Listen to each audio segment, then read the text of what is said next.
దేవునికి మహిమ కలుగునుగాక. మత్తయి సువార్త 22వ అధ్యాయము 14వ వచనము.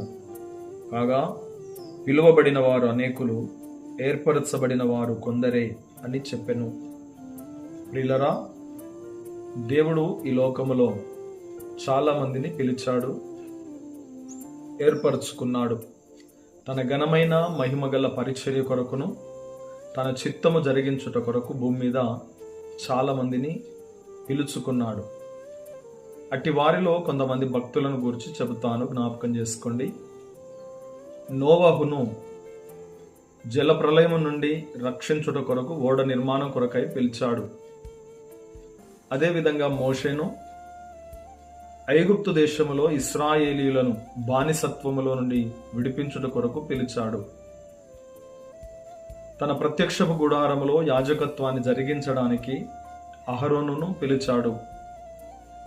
ప్రియులరా, అదేవిధంగా చాలా మంది భక్తులను తన మహిమ కొరకు పిలుచుకున్నాడు, ఏర్పరచుకున్నాడు.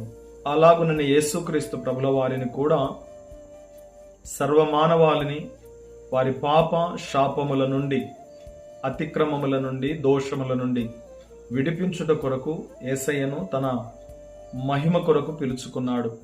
ప్రియులరా, ఈ విధంగా చాలా మందిని పిలుచుకున్నాడు దేవుడు. అదేవిధంగా ఈ భూమి మీద నిన్ను నన్ను కూడా తన మహిమ కొరకు ఏర్పరచుకొని పిలుచుకున్నాడు. అయితే ప్రియ దేవుని బిడ్డ, దేవుడు నిన్నెందుకొరకు పిలుచుకున్నాడో నీవు ఎరుగుదువా? నీవు ఎరగకుండానే నీ జీవితాన్ని, నీ కాలాన్ని ముగించడానికి ప్రయత్నం చేస్తున్నావా? ఆలోచన చేయి. ప్రభు యొక్క ఉద్దేశాన్ని భూమి మీద నెరవేర్చగలిగినటువంటి వ్యక్తులలో నీవున్నావేమో ఒకసారి ఆలోచన చెయ్యి. ఇంతవరకు నీ కొరకు బ్రతికావు, నీ కుటుంబం కొరకు బ్రతికావు. నీ జీవితంలో దేవుని కొరకు బ్రతికిన దినముల కంటే మీ కొరకు బ్రతికిన దినములే ఎక్కువగా ఉన్నాయేమో. ఈ భూమి మీద ఏ మనుషున్నైనా నువ్వు పుట్టించాడు అంటే అది వృధాగా దేవుడు ఏమి చేయలేదు. ఆయనకు ఒక ఉద్దేశం ఉంది, ఆయనకు ఒక పర్పస్ ఉంది. గనక ప్రియ స్నేహితుడా, సహోదరి, సహోదరుడా, నిన్నెందుకొరకు దేవుడు పిలుచుకున్నాడో, ఏర్పరచుకున్నాడో ఆలోచన చేశావా? ఒకవేళ చేయకపోతే ఈరోజే ఆలోచన చేయి.